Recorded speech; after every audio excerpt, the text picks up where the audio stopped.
back to the Peak Sports Psychiatry Podcast, brought to you by 43 Degree Sports, changing the game in athlete hygiene. Every athlete knows the post-game ritual. Toss the sweaty gear in the bag and deal with it later. That's when bacteria goes to work. The 43-degree temperature-controlled hockey bag uses advanced technology to silently kill up to 96% of odor-causing bacteria. No chemicals, no sound, no smell, just safe, effective heat and airflow that works while you rest. Trusted by pros and parents across North America.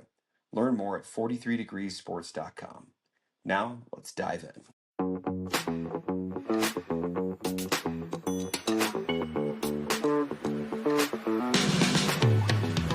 Welcome back to the Peak Sports Psychiatry Podcast. I'm Dr. Mark Allen, joined by my co-host, Dr. Tommy Horn.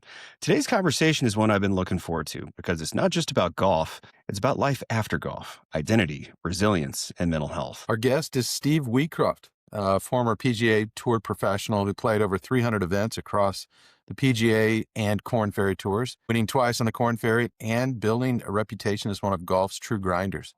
Steve has since turned his own struggles with transition and addiction into a mission to support athletes through the Mulligan Foundation, a nonprofit designed and dedicated to building a life-stage mental health and transition pipeline for athletes. Steve, welcome, and thank you for your honesty and willingness to share your story with us today. Good morning, Tommy and Mark. Appreciate you guys having me on. It's an absolute pleasure to be here. Absolutely. So Steve, obviously we've met before. That being said, I really want to have an actual conversation with you over a forum like this. You've called yourself a journeyman. Even I think I read on that long note that you wrote on the PGA Tour website. I think it was first on X, but it was kind of, you were self-deprecatingly a PGA Tour has-been, but obviously one of the best in the world. Take us back. What did it mean to chase the tour dream as a walk-on at Indiana University and then qualify in 2006? Yeah, it's a good question. It's funny. Growing up, I played all the sports. I didn't have any aspirations of playing professional anything. Baseball was always my first love, but I was good for a small-town kid, and it wasn't setting off national radars in any sports, needless to say. I kind of stunk as a golfer, but I enjoyed playing, and I kept slowly dwindling the sports away, and then when it came time to college, I was like, I could probably play like on a Division III level or an NAIA school in golf. So I didn't get recruited by really anybody, maybe a couple Division III schools. I just happened to go to Indiana University because I loved watching Bobby Knight's basketball teams, and I knew they had a great business school. So we went out there to visit, and I just fell in love with the place. I thought it was absolutely gorgeous. So I wrote the coach a letter just asking for a walk-on tryout and basically told him, hey, I'm not very good, but I'd love to come in and just see if I can, crack a lineup somehow. And he told me no, and then I called him, he said no. I wrote him an email, he said no. I wrote him again, he said no. I mean, I think I got 5 or 6 no's. But for some reason, I just really wanted to go there. It came down to Indiana University or Westminster College, which is just north of Pittsburgh in a small little Amish town where the football coach actually drove the golf team's bus around. That was their idea of the coach. But it came down to those two because I was going to be able to get some money to go to Westminster and play a little golf. And yeah, so finally I met the coach in person one time at Ohio State. We went out there to watch the team play the Big Ten championships, and I saw him on the sidelines, went over and said, hey, coach, how you doing? I'm Steve Wheatcroft. And before I got another word out, his exact words were, Jesus Christ, kid, I'm going to give you a 6-month tryout, and then I'm going to cut you. And I was like, all right, coach, sounds great. See you in the fall. And that was that. So I figured I was going to go to Indiana, hit golf balls for 6 months, get my walking papers, and then get a business degree and end up as a club professional somewhere in the sports world because I loved sports and just wanted to be involved somehow. But things started to click when I was in Indiana a little bit. I mean, I wasn't by no means an All-American out there. I was a two-time All Big Ten winner. Again, whatever that meant at the time. I wasn't ever thinking professional golf, but everybody around me seemed to be turning professional for some reason. And I'd been beating them for years, and I kept asking them, like, what are you going to do when you get out of college? And they're like, I'm going to turn pro. And I remember the one time I didn't think twice, and I just said, at what? And they're like, at golf. And I'm like, well, I suck, and I've been beating you for 4 years. Like, what does that mean for you? So, but yeah, I figured everybody else was trying it, so I'd try it. And I truly went into it with the mentality of, hey, I'm going to give this a year and see if I can get a little better, see what this mini tour thing's all about, get to travel around the country a little bit, see some places, and hopefully play some decent golf and just see what happens. I played well enough that I didn't lose money, so I got to the end of the year and said, all right, I've got enough money, I can do this again if I want. But I was fine with quitting if it didn't work out, too. I was like, I give it a shot, it's fine. And let's just try to get better every year. And I got a little bit better the next year. Then I started winning on the mini tour level, and then by the 4th year, I was dominating on the mini tour levels and was winning everything on the East Coast down in the Florida area, and was one of the better mini tour players in the country. I just couldn't take that next step. And then I finally got to what's now the Korn Ferry Tour. It was the Nationwide Tour back in the day, but I got status out there, finished about 85th on the money list, and said, all right, well, I gave it a shot. I just wasn't good enough. Maybe we'll try to go to Q School, the big qualifying tournament, one last time to see if I could get a full card out there again, but I wasn't going to go back and do the mini tour stuff. And I caught fire. It was 6 rounds of golf. I was in about 110th place with 3 to go. And then I shot 65, 65, 67, and finished 7th. And got a PGA Tour card and was scared out of my mind because I knew I didn't belong. And I just remember the Golf Channel woman came over to give me an interview afterwards, and she was congratulating me. And this was off air before we started filming, but she's like, "Oh my God, like you're going to the PGA Tour next year. Like, how excited are you?" And I was like, my first words were, "I'm about to get my shit kicked in." like, could you imagine interviewing like a Paul Skeens when he gets drafted and says, "Hey, you're going to the major leagues"? He's like, "I'm going to give up so many home runs next year." No one does that stuff, right? But that's just where my mentality was. I knew I wasn't ready to be out there, but I was that small town humble kid that never felt like he belonged out there. But 14 years later, from that point on, I kept playing, bouncing back and forth between the Korn Ferry Tour and the PGA Tour, and I ended up getting 7 years on both with 350 plus starts. And I don't know. I just woke up one day and I was like, "Good God, they just keep giving me a place. I keep finding a way to get a job. I can't quit properly, I guess." But Steve, it yeah, I mean, that persistence, I'm just reflecting on it, the persistence that from a junior golfer, and your identity is as being a nobody. You just want to be a college kid and play a little golf, and you're grinding and grinding and grinding. At what point does it start to click though, and you're like, "Okay, I do belong here. My identity is a professional golfer." When did that happen? I'll let you know when it does. I like by the the way, humility. thanks for using persistence instead of stupidity, because I go back and forth on the two. But no, honestly, I probably never truly felt like I belonged out there until 2000, I would say 15 or 16, and I stopped playing the end of 2019. Yeah, if that tells you anything. There. Yeah. Yeah, I mean, I turned pro in 2001 and didn't feel comfortable until 2016. That's when I started actually contending in PGA Tour events and thinking I could win PGA Tour events.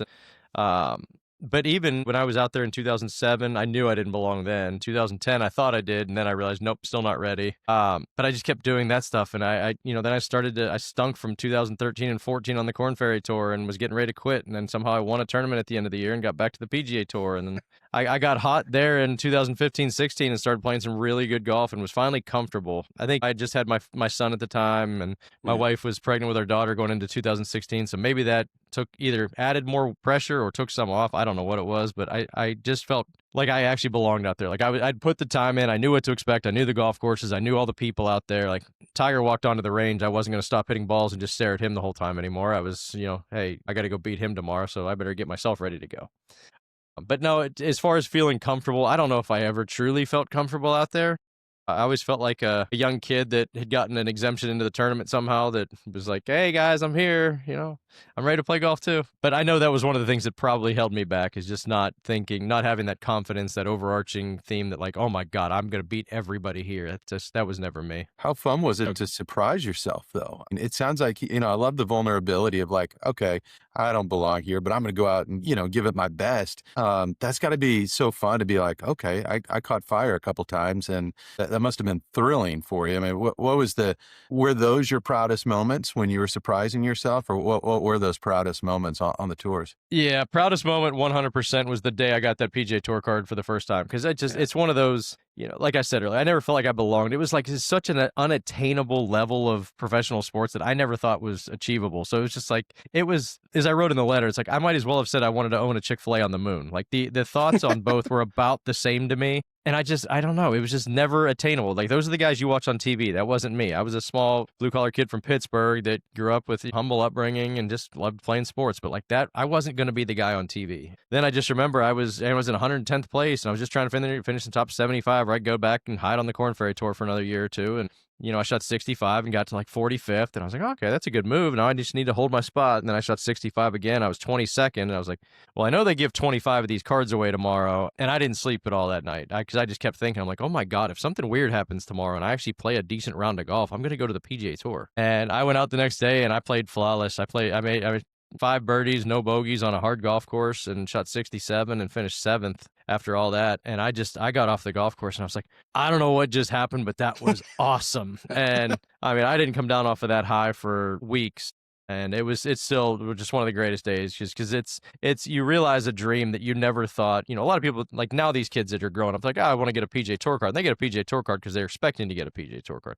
I never thought in a billion years I was going to get one. So when I got it, I was like, oh my God, I actually did something amazing here. So I do take pride in that. I take pride in the wins that I got on the Korn Ferry Tour, because I know how hard it is to win out there, especially now looking back. And I mean, anytime you get a win on any tour, it's an amazing accomplishment. I did manage to take a lot of pride in those, surprisingly, but it usually lasted a week or two. And then I was like, back to missing cuts. Here we go. Well, it's interesting. A lot of elite athletes that, we work with struggle with maintaining perspective in the moment, where they'll actually enjoy, hey, I made the PGA Tour, or, oh my God, I got 7th place in this tournament, or whatever. And actually relish in it for a little bit, versus just it becomes an expectation, and then the goalposts have moved as far as like what I need to achieve to be satisfied. I mean, dude, you grew up in a small town, as you said, outside of Pittsburgh, and then you got to a level where you got to compete against Tiger. Like, that's freaking awesome. So anyway, obviously, congratulations, but wow. Not to interrupt you, but I'll give you a cool side story from that. So 2016, when I was playing some really good golf, I was in Canada, and I got paired for the final round with Dustin Johnson, who was #1 in the world. And we were in the next to last group. He just won the U.S. Open a couple weeks before that. Like, I'm supposed to get drummed the next day, right? And we went out there, and I played great. I absolutely smoked him for the first 15 holes of the golf tournament. I wasn't even close. I looked up on the leaderboard. I was tied for the lead with another gentleman who's already done. He was in the clubhouse, and then the next closest guy was 3 shots behind us. So it was my tournament to win, because I had 2 easy par 5s and a short par 4 coming up. That was the first time, if you want to really get into the psychiatry of this thing, it's like that's the first time all day where I got away from my process and thought, oh my God, today's the day. I'm actually going to do this. And things went really south after that. Like, I would give both arms and both legs to go back and stand on that 16th tee or that 15th green, because once that putt went in, it just happened. It just sparked in my brain like, oh my God, that 30-footer wasn't supposed to go in. Today's my day. Like, I'm actually going to get this done. And then the thought of like going shot by shot and staying in my process went away. But I remember standing in that 18th fairway, to your point about enjoying the moment. And I just pumped one down the middle. I just made bogey on 17, so I had to make birdie on 18. And it's that famous hole where Tiger hit the 6-iron out of the bunker to the flag over the water. But we had to wait because Kuchar was getting a drop up ahead. And I just remember standing in the fairway, and I'm twirling a 4-iron, and I'm looking around just smiling. And I took the moment in, and I wasn't nervous. And it was the coolest feeling, because I'm like, I have a chance to win a PGA Tour event. I'm standing in the middle of the fairway by myself, just wandering around, and I'm soaking up this moment. And I wasn't nervous. I was excited. I was excited to hit the next shot. I was excited to somehow make birdie. And I truly thought I was going to make birdie. And 5 minutes later, I had the lowest point of my golf career when I hit it into the greenside bunker. And then I thought there was enough sand in there. There was no sand in the bunker. And I sculled it into the water and on national TV and made bogey to lose and finished 5th. But 5 minutes before that, I was loving life, just standing there. It's like actually really enjoying the moment for what it was. And it's like, hey, look, I've been working my butt off to get here. I'm playing with the #1 player in the world, and I've been beating him up pretty good today. This is a pretty cool moment. So I can't say that I enjoyed my career the way I wish I would have, but there are moments like that I do remember where it's like, yep, this is pretty awesome right now. Like, I'm standing here on national TV with, thousands of people up around the green, all waiting for me to hit this shot, and I'm the only one that can change the outcome of this tournament, and this is pretty cool. This is why golf is the greatest game, because there could be the highs and lows, and a lot of it's mental. Yep. So you've said professional golf demands either incredible toughness or a little bit of ignorance about the moment, as far as just being, I'm in the middle of the fairway here. How did you personally manage pressure, like, cut lines, school, Sunday leads, all that kind of stuff? I was really good at getting kicked and then getting back up. I don't know what it was. Maybe it was the humble upbringing where, hey, I'm not supposed to be here anyway, so I just got kicked down. I'm going to get right back up. I wasn't a quitter.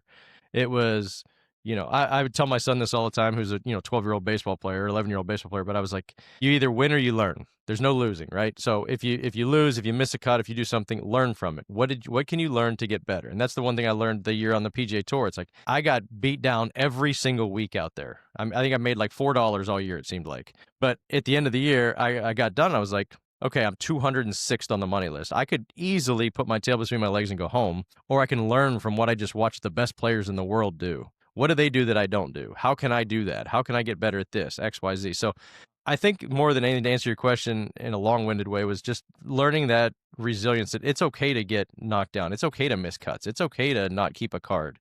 There's always another way to come back here. You can get back to the same place. You just have to work a little harder to do it. And so that it goes back to even the college days where it's like, I have to work really hard because I'm not as talented as a lot of these kids. So when I went to Indiana, I just found the first team All-American that was on our team, and I just piggybacked off of him. Anything he did, I did. And I just figured it's working for him. Why shouldn't it work for me? So I started trying to do a lot of things he would do. And the coaches loved my work ethic, so he kept me around. But I had to outwork everybody, and then I had to be okay with failing. And obviously I'm good at laughing at myself. So when those moments would hit when I would really suck or really fail, or, I was okay with like just laughing at myself and getting back up and trying it again. Steve, you talk about the mental game. You talk about resilience and humility, I think, is my takeaway. Was there anything, though, like as you were playing a pre-shot routine or in between shot mental routines that you had that helped you out along the way or that you learned throughout your career?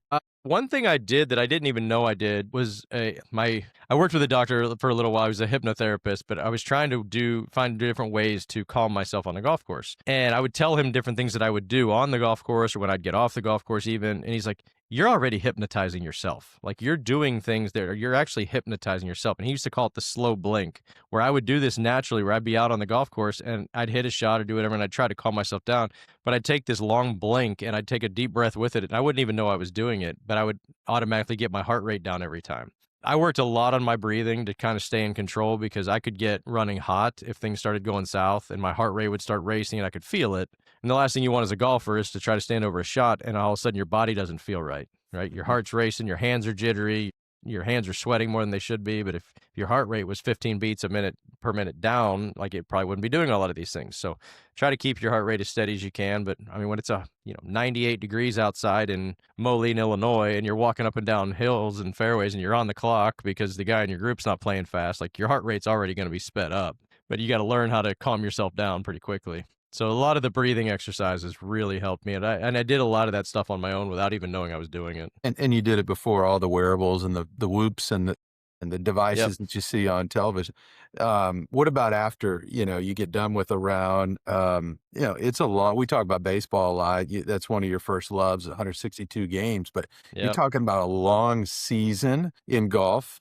And a lot of travel, a lot of stress on relationships. You got a growing family. How did you manage off the course during that time you were playing and keep yourself healthy? Yeah, I got lucky. I mean, knock on wood, I didn't experience a whole lot of injury while I was out there. I had to, here and there, I had to have a knee cleaned up. I had to have, a thumb kind of cleaned up a little bit, but like I didn't have the big injuries that were setting me back a year or 2 years, like a lot of these guys do. As far as keeping myself sane out there, I would a lot of times I would go to dinners by myself and I would just find a Bonefish Grill was one of my favorite spots because I know I could eat fairly healthy, but I'd sit at the bar at Bonefish and they always had TV, they had sports on of some kind, and I'd eat something fairly healthy and I'd sit there and I'd have a drink or two, just relax. But that was my kind of getaway, take my mind off of golf, not think too much about it. So that was kind of one of the things that I did. I wasn't a big gym guy. I went through a few years there in the middle, kind of like 2010 to 2014, where I was in the gym a decent amount. I just didn't enjoy the gym a whole lot, and it didn't really calm me down. It kind of sped me up, if anything.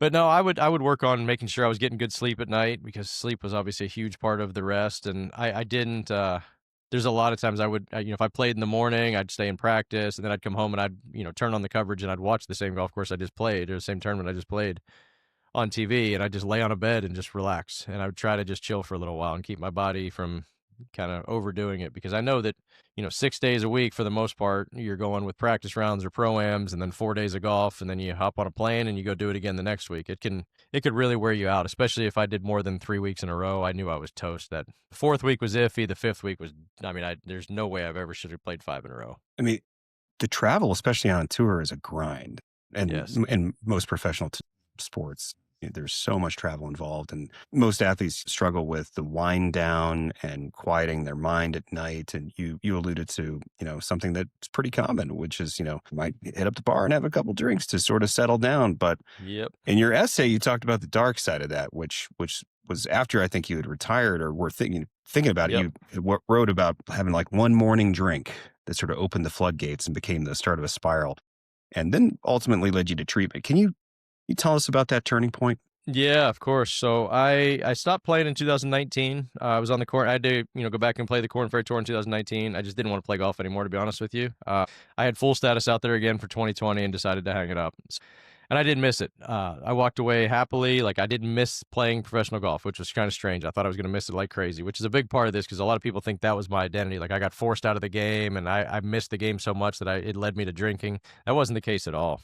I was actually fine with it. And I got into the world of finance, and I was a financial advisor with a company and was doing well with that the first year or two. And then I don't know. I just started waking up and I was feeling depressed every morning and I couldn't figure out why. I'd never really been depressed. I'd been upset about golf or upset about family stuff or whatever, but it never lingered. But this was just a wake up on a Tuesday. Yeah, I feel terrible this morning. I don't want to be here and I'm depressed and I don't know why. And like every other guy does, it's like, oh, I'll figure it out. I'll get through it. Or I'll find a way or whatever. And, a day became a week, became a month, became 2 months. And it was just like every day I just woke up, my feet would hit the floor and that black cloud would start following me again. And I had a big case that was supposed to go through in the financial world there. And it was a done deal, we thought, and it was going to get closed that morning. And the guy texted me at 7:15. It's like, hey, man, I talked to my wife again last night. We're going to hold off another 18 months, which, I mean, it happens all the time, right? But this one just set me off and I lost it. I kind of had my heart rate started spiking, my hands started sweating. I was having like a mini panic attack and I was the only one here in the house. And I walked over and I poured a big old glass of vodka and splashed orange juice on top, turned on Sports Center and sat down. And about 20 minutes later, I just remember thinking, I don't give a shit about anything right now. This feels kind of nice. And I got up and poured another one. And that's where everything changed for me. I mean, that's, as I said in that letter, that's where part of me died because I went down, I started using alcohol as a weapon for the first time in my life. I was always a social drinker. I loved going out and having a few cocktails with people. I never got out of hand. I was alcohol was never a problem. And, but from that day on, it became a massive problem. And that's all I wanted to do was kill everything inside of me. I didn't care. I didn't want to feel joy, pain, anxiety, happiness, you name it. I just wanted to kill it all. And that's what I did. I started, slowly, but then it started ramping up to, it was morning, noon, night. And if you saw me in that 2.5 year stretch, I was probably drunk. You never would have known. I was functioning alcoholic, but there's a really good chance I was drunk when you saw me. And I didn't want to, I don't know, I just didn't want to live. And I wasn't suicidal, thank God, but I didn't care if I died either, which was a weird place to be. And finally, my health just got so bad that I was in and out of the hospital, and I knew what it was the whole time, but I was keeping my big secret, couldn't let that out, guard that with my life. And one day, just enough was enough, and I was in the hospital again, and my wife had enough, and she had started, I told her kind of part of my secret. I didn't tell her the extent of it, but she's like, enough's enough. Like, you have to go to therapy. And I was like, I agree. I can't fix this on my own anymore. And so I went to therapy and I was in there about 35 days. And I knew quickly that it wasn't the alcohol that was the problem. I was masking something. I was hiding something. I didn't know what the problem was. And after a lot of soul searching in there, which was the greatest thing I ever could have done, is like, you have to start peeling back the onion and you have to start not only asking the hard questions, but answering the hard questions and really answering the hard questions. Why am I drinking? Why do I hate myself? Why do I, and I never knew all this before because I would just mask it with the alcohol. And what I realized was that it was just the identity side of the golf. Like, I had been Steve the golfer since I was 14 and I didn't know who I was without the game. I didn't even want to play the game. I just liked being Steve the golfer. And I liked feeling for what little notoriety or fame that I had by doing that. I guess I loved that a lot more than I thought I did. And then when that went away, I just felt like I was nothing. I was worthless. Like, I had nothing to give back to society if I couldn't go hit a golf ball around, which is the ironic part because playing golf didn't give anything to anybody. But even in the financial world, when you're trying to help people do things that they don't like to do, it's like they didn't want anything to do with you there. But I don't know, it went down a really deep road for me on self-reflection and trying to figure out who the heck I was and to realize that my identity doesn't need to be tied to golf. Like, I am still Steve the person, and I loved Steve the person for so many years. And all of a sudden, I forgot who that guy was because he didn't play golf anymore. And so it's kind of, I get asked all the time, well, who's Steve now? Like, you went from Steve the golfer to Steve the alcoholic to, who's Steve now? I'm like, hell if I know. But I just know he's not Steve the alcoholic anymore. And he's in a much better place. He's happy. He's building out something that he's passionate about now, and he's helping people. And like, I don't need to know who I am. I just need to know who I'm not. That's really interesting, Steve, because that's exactly what I was going to ask you. You're struggling with depression, you're struggling with alcohol use disorder. You described it as a wet blanket. I believe. Yep. That those 2.5 years, that was your identity at the time, if we're talking about identity, whether Oh, people knew it 100%. or not. So it's interesting that to me, you did not have trouble walking away from the golf course. You were looking forward to that. As you look back now and say, Steve the golfer, Steve the alcoholic, Steve now, who you're still trying to find your way. We all are, right? Yep. As you look back now, what do you think during that transition time where you weren't abusing alcohol, but you didn't have a problem walking away from Steve the golfer? What was it about that identity as Steve the golfer? And you mentioned being a little kid. Like, what is that identity to you as you look at it? Is it more of missing that joy for golf when you were a kid, or the competition, or what was that identity, and where do you find that joy now in your life? I think that it just, I felt like I had more importance than what I actually did, if that makes sense at all. I thought that me playing professional golf carried more weight than what it actually did. And then when you actually start to look back at your career, or anybody's career for that matter, unless you're, LeBron James or one of these big names, like you could look at guys who have had like incredibly successful careers on the PGA Tour. And I could ask a friend of mine who's a big golfer now, like, hey, do you know so-and-so's name? They're like, nope, never heard of him. It's like, well, he was one of the best golfers in the world for a really long time. And nobody knows him. So like, that's how insignificant what we did actually was. But at the time, you feel like you're a really big deal. And I don't know. I felt like what little fame I had, and just being able to go different places, do different things, I felt like I was always getting free stuff, or, hey, let's go to Vegas. I've got a guy there that can help us out with rooms and whatnot. Because you played on the PGA Tour, like all these doors would always open for you. Now, like all those doors were slammed shut. And it's just like, I didn't have that same importance. I thought that the things then were so much more important than what they actually were. And then now I started to see the bigger picture. And maybe this is the old man get off the lawn guy, but you start to see the bigger picture of what's important in life, and that golf really didn't matter, man. Like at the end of the day, if I lived to 85 years old, those, 18 years that I played professional golf, it's a chapter in my book. Like it's not the overarching theme of who I am. It's not how I want my kids to remember me, is that, hey, you were alive for 4 years when your dad played professional golf. Is that what you remember about him? Absolutely not. But at the end of the day, like it's just one chapter in the book of who I am. But I put so much weight on that book, and I thought that was the only thing that I had to offer. And you learn quickly that, Ryan Leaf, the former NFL quarterback, has become a friend of mine. And we've had some great conversations where we laughed about this, because we both, got onto resumebuilder.com, and it's like, this should be interesting. Skills. I don't know. He's like, what? I could throw a tight spiral. I'm like, yeah, I don't 3-putt a whole lot. I mean, what do you put for skills? But at the time, that's how worthless we felt. It's like, we don't have anything to offer anybody. And meanwhile, like, we've built up some of the greatest things you can ever ask of an employee by being an athlete. Like, we know time management, we know resilience, we're able to formulate plans, we're able to handle teamwork, we do all this stuff on the highest levels in the world, but we think we're completely worthless once we get out of that huddle or get off the golf course. And that all comes with the self-reflection later. It's like, no, there's a reason people want to hire athletes when they get done playing their game, is because they have intangibles that they can't teach 25-year-old kids coming out of college. But at the time, we don't think about any of that stuff. We just think that we are worthless pieces of what that don't deserve to be in society anymore, since we can't entertain anybody on TV on a Sunday. Man, identity, sense of industry, purpose, all those things are such huge issues throughout an athlete's career. And then when we work with athletes, we talk about the idea of having two balloons, or at least we try to get the athlete to consider having a second balloon, which is basically a fallback option. So if one bursts, at least there's something else to keep you afloat and to keep you going. As far as the moniker Steve the golfer, Steve the alcoholic, Steve now, I would say Steve the resilient, Steve the advocate. And, you're doing some really cool work now in this stage of your career with the Mulligan Foundation. And I do kind of wonder, how did that start organically? And what does its mission look like in practice? Yeah, that's a good question, because it's evolving. It's always evolving at this point. And to go back to your other point there, I think that so many athletes think about plan A versus plan B. It's like, a plan A is a golfer. That's it. Plan B Sure. is financial advisor, whatever it is. But that's how narrow-minded we think when we're doing it. It's like, no, plan A is a golfer. I don't have a fallback plan. Well, plan A can be more holistic than just be a golfer. It could be, be a good husband, keep my faith strong, have a good inner circle around me, have good friendships, it doesn't have to be just be a golfer, but that's all that I focused on. So I think that people going forward need to, if you're going to have a plan A and it's being a professional athlete of any kind, just have a more holistic plan A instead of just thinking like it's either I play a sport or I go work in the finance world or it's I go do this. Yeah. And it's very who are we outside of sport, Correct.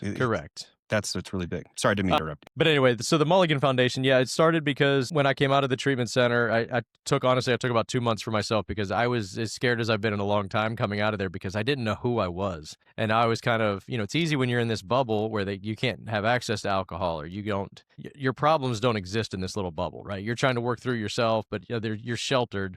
And then when you come out of the bubble, it's like, oh, now I'm back to normal life. Like, there's the liquor store that I used to stop at almost every day. There's the such and such. There's the restaurant we used to go to and drink wine all night. Like, am I going to be okay walking through those doors again? Am I going to be okay doing this stuff? And so it took me 2 months to kind of figure out who the heck I was and make sure that I was okay being back in the world, so to speak. But then after that, I just had this feeling like I needed to do something else. And I don't know what it was. It was a weird, strange feeling, but we had 3 suicides on the PGA Tour in about a 4-month stretch. We had a caddy, then we had a club rep who was a good friend of mine who I'd been out on the range with for 14 years. And then Grayson Murray, obviously, he was probably the most famous of the 3 just because he was one of the golfers. But, Grayson decided to take his own life while I was in the treatment center. And it set me off because I had sent Grayson a message probably about a month and a half before that begging for help through Instagram because, I wasn't comfortable going through any of the PGA Tour resources. I was more comfortable sending him a DM on Instagram going, hey, bud, could really use a phone call. Like, I am at the depths here. And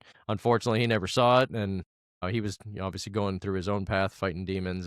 But I just felt like there was a problem out there and that I needed to be, I don't even want to say a voice, but just let people know that I was struggling as well. And that if they were struggling in silence, like, hey, man, I'm coming out and telling you what I went through just to try to help you guys because I don't want anybody to go through what I just went through. So I wrote this letter, and the plan originally was to send it to 200 PGA Tour players just to let them know, hey, man, I know you guys know me. I was just out there with you a couple years ago, but here's what I went through. If I can help you guys in any way, I just wanted to throw my story out there. And then at the last second, I put it on Twitter for some strange reason. I still don't know why I did that. I guess I just felt like more people needed to see it. And so I released it on Twitter, and it went crazy viral very fast. And I didn't realize how much that message needed to be heard in a weird way because the outpouring of support, I mean, Twitter is one of the most toxic places in the world. And somehow I had 3 million people read that, and I never got one negative piece of feedback about it. Not like, hey, you're looking for attention or, hey, you're doing this or you're making this stuff up. Like nothing. And I got letter after letter after letter from people just saying, thank you so much for talking about this. I've been struggling with X, Y, or Z, or I've been doing this. It's just nice. It's refreshing to hear from somebody that I'm not the only one going through the same things. And so, yeah, I tried to work with the PGA Tour a little bit to be kind of a bridge resource between their players and the resources they had. When that didn't work out, I started my own foundation. And the foundation was originally going to be to kind of help professional athletes more on that side. But the more I got into that, the more I realized like there's a better way to be doing this. Like I don't want to try to crack, we might be able to help 1 or 2 PGA Tour players, but if we were to start this at more of a grassroots level with, the younger children through the First Tee initiative or the AJGA, the American Junior Golf Association, if we could start to give them some tools that, when they're 7 years old or 13 years old or 18 years old, now all of a sudden they have tools to be able to work through their own mental health while they're playing golf. Like now all of a sudden we're not going to have those 4-alarm fires when they're 22, 23. Now they know what to expect. They know what to be looking out for. They know how to handle certain things. So let's start to approach it that way. And then the conversation evolved from there into where do people go now for mental health support if they're a golfer, whether they're 12 years old. I don't know. You probably ask your mom and dad like, hey, I need to talk to somebody, if they're even willing to do that. Or if they're in college, they have to go to one person that works with the university, but that's it. They're covering the entire athletic department. It's like, let's see if we can build something where if you're struggling with your mental health or you need mental health support in any way whatsoever, and you play golf from the ages of 5 through retirement of the professional game, where would you go? Let's give them a place to go. So my foundation, along with the CJ Cup, Byron Nelson, the PGA Tour event down in Dallas, they work closely with the Momentous Institute. We're kind of the 2 heads that are putting this thing together, but we're not trying to reinvent the wheel here. We're not doing it all ourselves. We're just pulling the best resources in from around the country going, hey guys, we're trying to build this mental health pipeline here in the game of golf. your specialization is working with families and kids ages 5 through 12. Why don't you help with build our first tee programming? And, hey, you specialize in college athletics. Why don't you help us build this out? And let's work with the college golf programs here. Let's work with the professionals on their side on more of an identity-based processing where these guys, not only it's going to help them play better golf while they're out there, but it's going to help them understand who they are when they come out of the game or when they get into the professional game. So we're building this out with a bunch of different collaborators, and we're fired up about it, to say the least. Like, we're building the curriculums out for all the youngsters now. We just launched our PGA Tour and LPGA Tour pilots, where we've got 10 guys and 10 girls on each right now helping them. We just launched our NCAA pilot, working with men's and women's golf teams. So we're lucky enough to get Oklahoma State as the first team through the door. They're the defending national champions, which is a nice one to get. Nice. But it's growing very, very quickly. We're going to have a ton by the end of January. But it's giving them the resources that, if you want to get help and you don't want to go through the traditional platforms of your university, clinicians there, or you don't want to let your coaches know, your parents know, but you need help, like, we're going to give you ways to do that where you can do it more discreetly, privately, and have it taken care of for you financially. So just trying to give people resources so that they're not lost the way I was lost, the way Grayson was lost, the way that so many people out there are lost and don't even know where to start. If they were brave enough to come forth and say, I need some help, okay, what's that first step look like? And I don't think too many people know where that first step is. Steve, thank you for sending that letter. Thank you for posting that. Thank you for normalizing the conversation that we're having today. I think that does more. Peer-to-peer support is kind of what you're describing initially. Yep.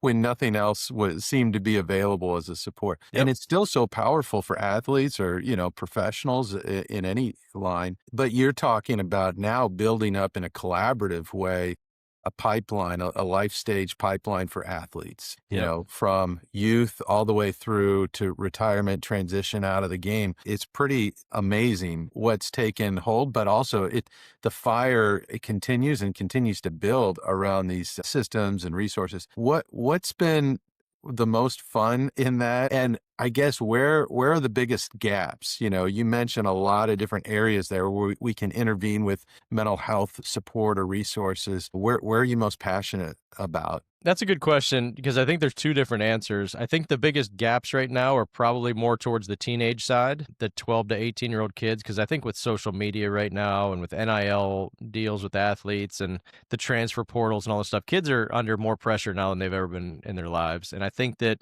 they need the most help to just know that it's okay to not be okay and that there are resources out there to help you. Is that my specialty? Absolutely not. And the last thing I want to do is get involved with. So I tell people all the time, I am not a licensed clinician. I'm not pretending to be one. I'm not the guy you're going to come to for clinical support by any means. I will refer you out to 100 different people that we've got that are way more licensed than I am to do this stuff. So I want to make sure I say that up front. But I think that they could use the help the most.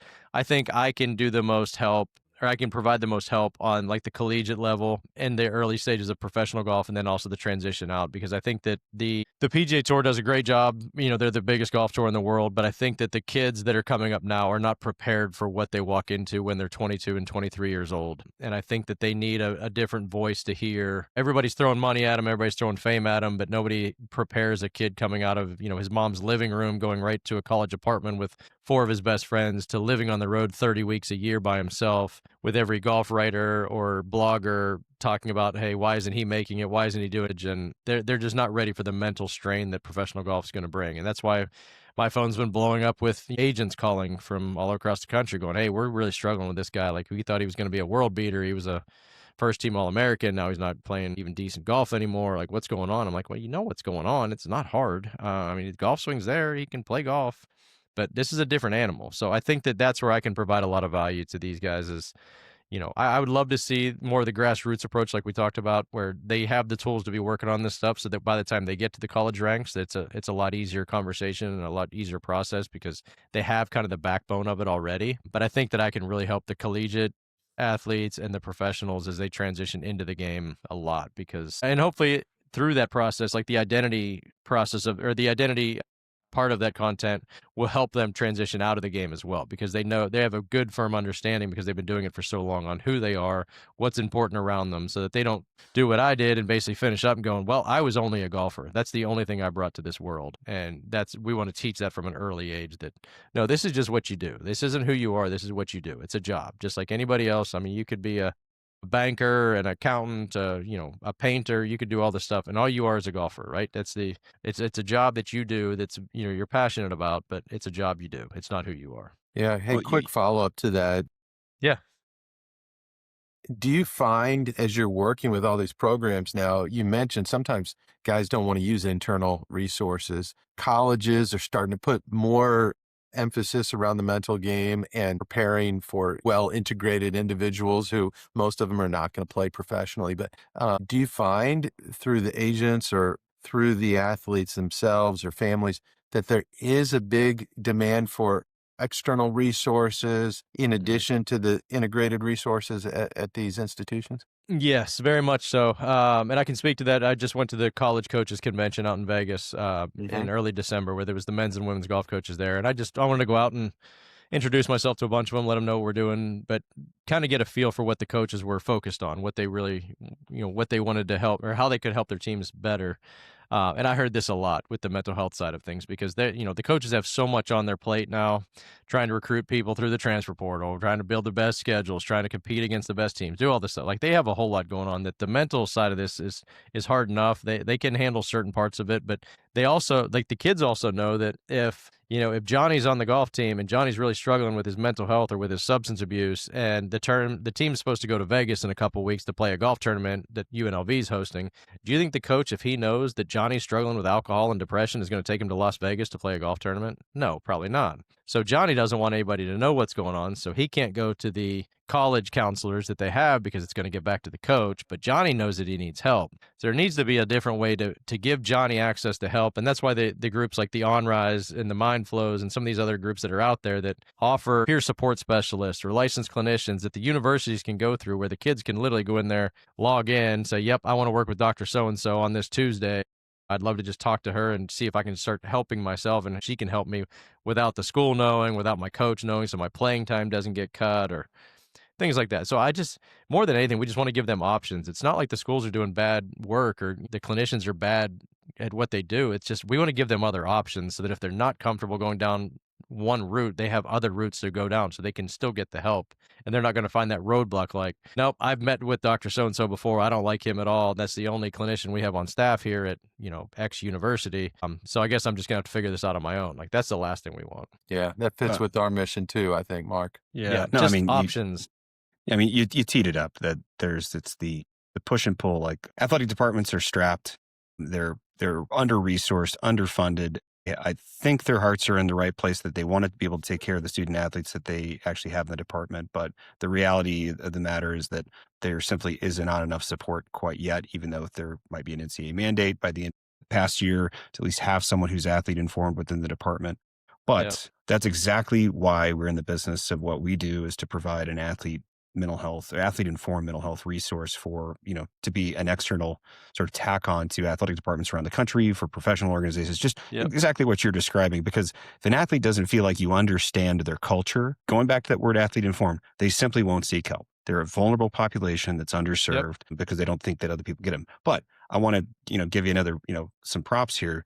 You have added to the conversation about, normalizing mental health discussions. And I want to give a shout out to the global mental health movement, same here, which I know that you've been involved with as well, which the idea is just to keep, as long as you talk about it, you use that word, all you got to do is talk, which that then kind of dies it down. But it really comes down to education. So there's a lot of foundational elements here. We're legislatively involved. We want coaches' mental health education to be mandated across the country, so that there's at least the language for that stuff within athletic departments can be talked about, so that the kids then realize it's not abnormal to discuss their feelings and then share how they're doing. Because you don't want a kid to not tell their coach that they're struggling so that they can go to a golf tournament. You want them to be supported so that they can go to the next tournament and be, feeling well. And yes, they'll perform better, but both on and off the course. Correct. So I do want to kind of shift a little bit to your book. which is just to come out in November. Excited. I love the title, by the way. Cocktails and Range Balls. One's too many, one's not enough.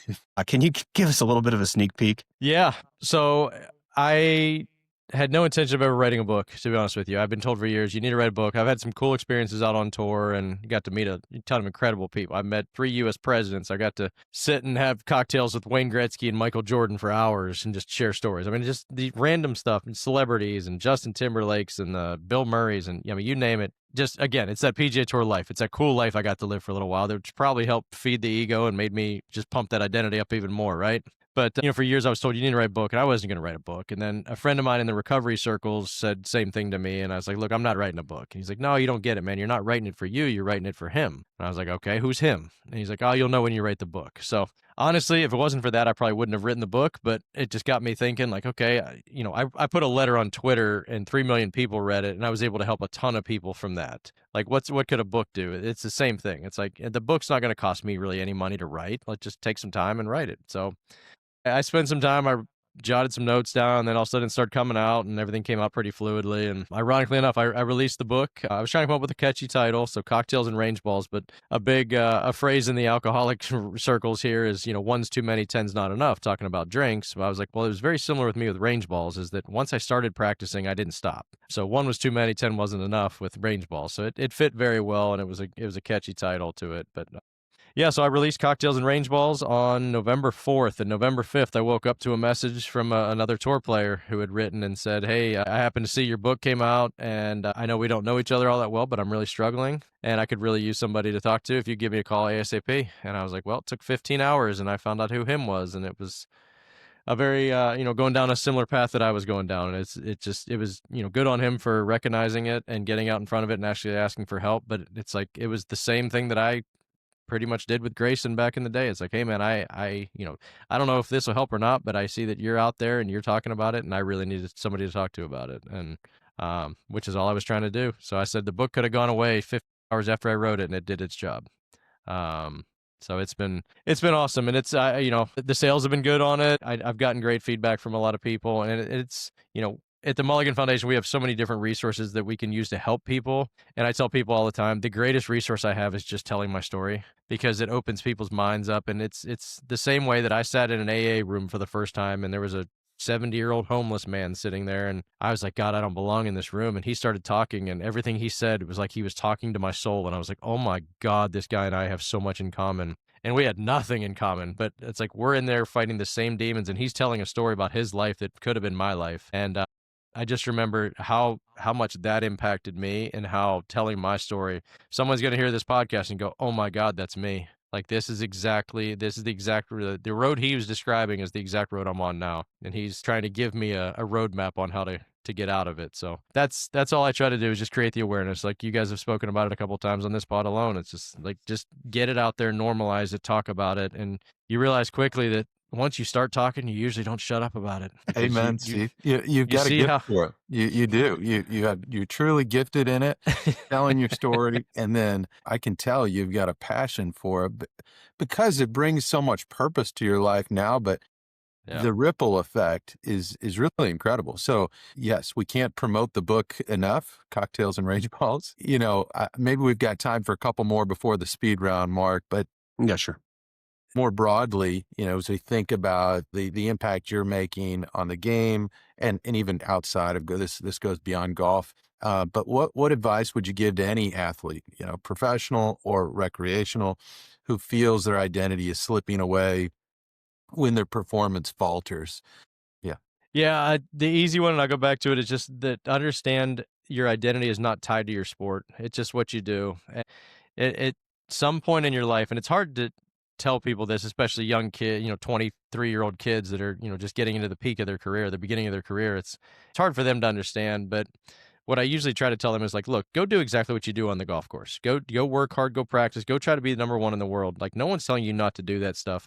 All I'm going to tell you is make sure that you have certain parts of your life in order while you're doing this. Like, make sure your faith is good. I was never a religious person whatsoever at all. Am I now? I'm more than what I was. I'll say that. I believe that God has pulled me out of the dumpster and brought me back to life for a reason. And there's certain coincidences that I don't believe in coincidences anymore. Like, I was meant to post about my book on LinkedIn. That PGA Tour player was meant to see it. He hadn't been on LinkedIn in 2 years and got an email that morning and just happened to be like, I need to go in there and see what this is. And the first post that pops up is my book. I'm like, dude, that's not a coincidence. Like, this is you were meant to see it, right? So God's up there, like, God's saying, hold my beer. Like, I got you. Watch this. Like, I got something fun in store for you here. But make sure your faith is good. Make sure your friendship circles are really good. Like, keep 3 to 5 great friends and make sure you talk about anything and everything, because that is such a freeing part of your life, and you'll be able to open up about all the stuff. And not keep stuff in like I did. Make sure your family's good with your wife and your parents or whatever it might be. Just make sure other parts of your life are in order, so that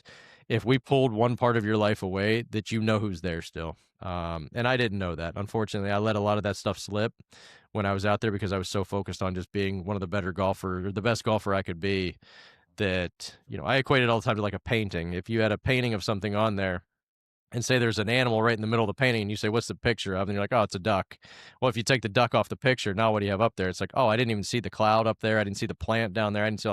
Well, that's the rest of your life. Like, can you still picture, like, you need to know what all is going on in that painting. So if you pull one part of it away, that there's more stuff there. Like, when golf went away, I'm still here. I'm still living my life. And I try to preach to athletes today is like, unless you die on the field, there was going to come a day where you retire. It's coming. Like, there will be a day, and you better know who that person is when you retire. Because if you don't, you're in for a long road.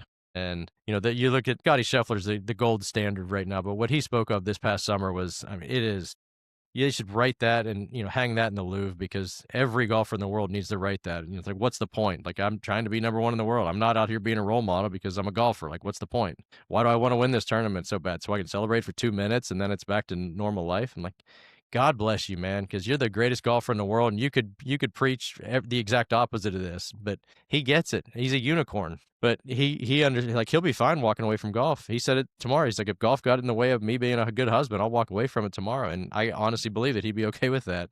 But I know that 90% of the PGA Tour would not be okay with that, and they wouldn't know what to do once they realize, like, okay, I'm not a golfer now. Now what do I do with my life? Like, how do I wake up and start tomorrow? Yeah, it's a refreshing message. It's authentic too. Like you said, he's genuine in how he says that, and that comes through. Very. Mark, speed round, what do you think? Yeah. Well, I was just thinking of themes here. It's just the power of peer support, and then thinking of ourselves as a member of a larger community, being there for our brethren, but also knowing that, like, what we do does not define us. We're still a person. Hopefully we'll want to be helpful to others. So let's go on to rapid fire. This is the fun part. And we'll be talking a little bit of golf here. What is the favorite course that you've ever played? I'll probably go Pebble Beach, and it's such a cliched answer, but it's.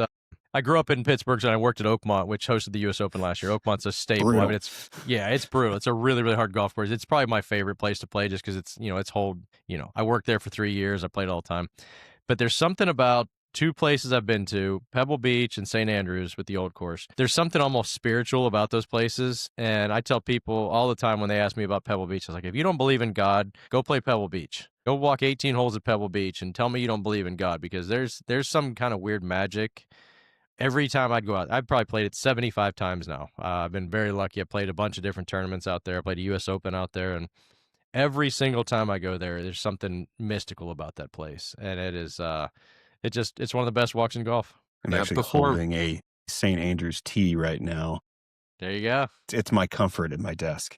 That's probably the most nervous I've been on a first tee, because I had to wait for the guy to walk his dog across the fairway, which I thought was unbelievable. But I stood on that first tee, and I went over there with a buddy, four buddies and our dads, and standing on that first tee, it was just like, I got goosebumps after goosebumps, and it was such a perfect day, and we had so much fun there. But those 2 places, I mean, I know they're easy, cliched answers, but my God, are they great walks? Yeah.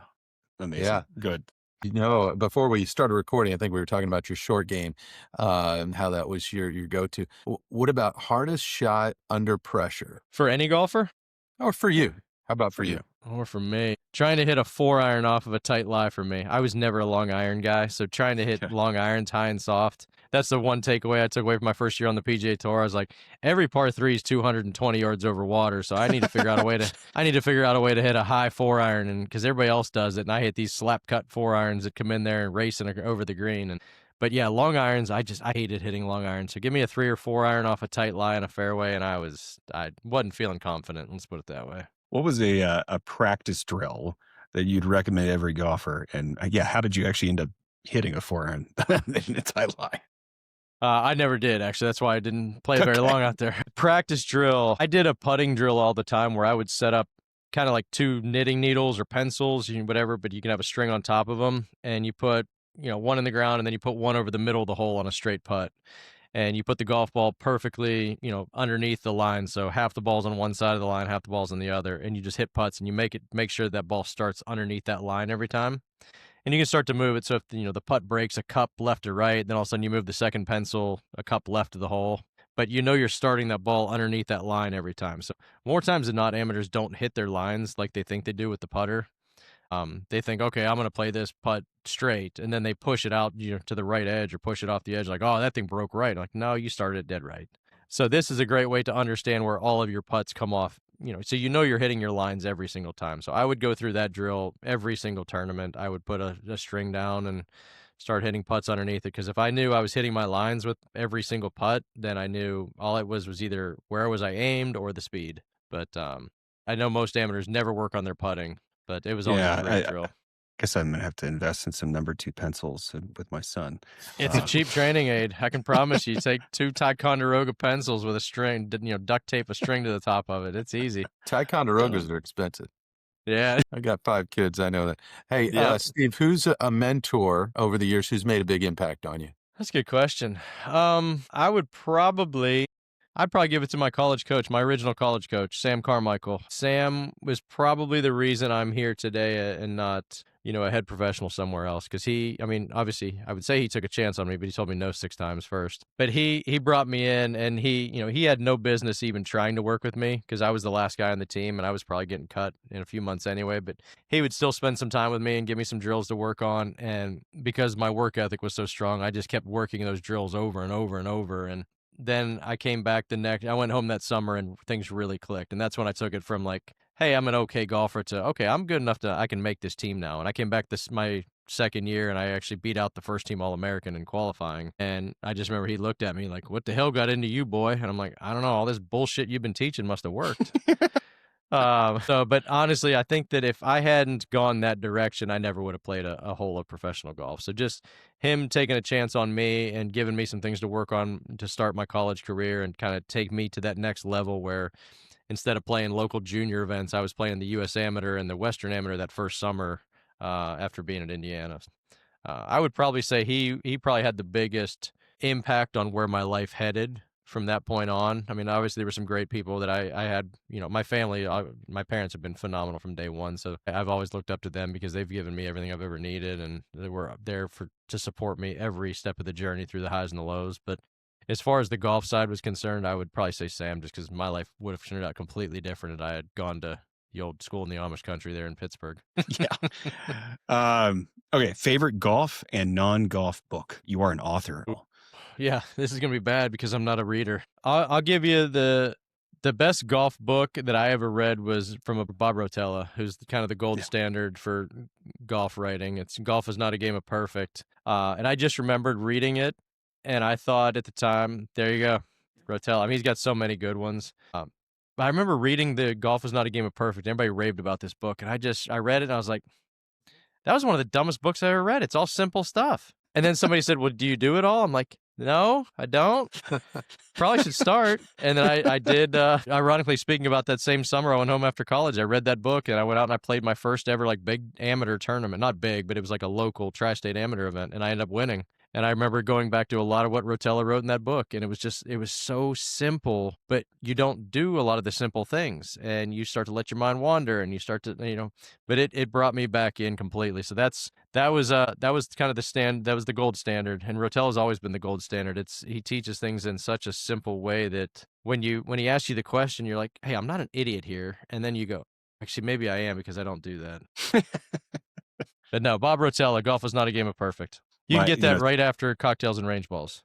Well, we'll make sure we get cocktails and range Yeah. balls first. My other favorite, it kind of in those same lines. If it's not Rotella, Joseph Parent's got Zen Golf. The Yep. same thing. I read that, and I remember Yep. going out the next day, and I had played my best round. So, Yep. Anyway, favorite non-golf book? Sports Illustrated count? No. No, you know ones I actually got into, and again, I'll go back to I'm not a big reader. Yeah. I read a lot of the Dan Brown books back in the day, the Angels and Yeah. Demons, Vinci Code, and all those. That was one of the only times where I remember going out and buying books and being like, I got to go buy the next one. And I was hopping on planes, and usually I would just sit there and watch an iPad or watch a movie, and I remember reading book after book. So I'll go with the Dan Brown books. Escapism is great. Yes, it's exactly what they were. Yeah. I guess if, Mark, you're sharing book titles too. One that I read a few years back that I thought was great to combine golf and then life off the course, the birdies, bogeys, and bipolar disorder. Have you guys read that one? Yeah. I mean, I've that's not read it, powerful. but I just saw it. Actually, somebody sent that one to me recently. Yeah. I'm here in St. Louis. It's a St. Louis kid. So it's got some local flavor to it as well, which is really, really neat. But good story, very inspirational. Was he a caddy as well out on tour? He will. Yeah. Yeah. It's been a few years since I've read it. Michael Yep. Millington, I think, but Yep. somebody who we can maybe hit up, Mark, for the podcast in the future. And we'll certainly put all of these in the show notes at the end. And yes, we'll try to hit up Michael. If you could go back when you're with your mentor, your rookie year, Steve, maybe at that time, what piece of advice would you give yourself if you could go back then, and what would that be? Yeah, I mean, I think I've answered this probably throughout the last hour, is just that make sure that the rest of your life is buttoned up around you, and life's a lot more important than just hitting a golf ball around. That, along with enjoy the moment a little bit more, because the moment will be gone before you know it. I had a long career out there as far as golf standards are concerned. I was out there for 14 years, the two biggest tours in the world, traveling around, and they felt like they went by in 2 weeks. It's kind of crazy how fast they went away. So I wish I had enjoyed it a little bit more and not stressed out so much while I was out there. And I wish I'd looked at it more as a game instead of a job, as a business. We talk a lot.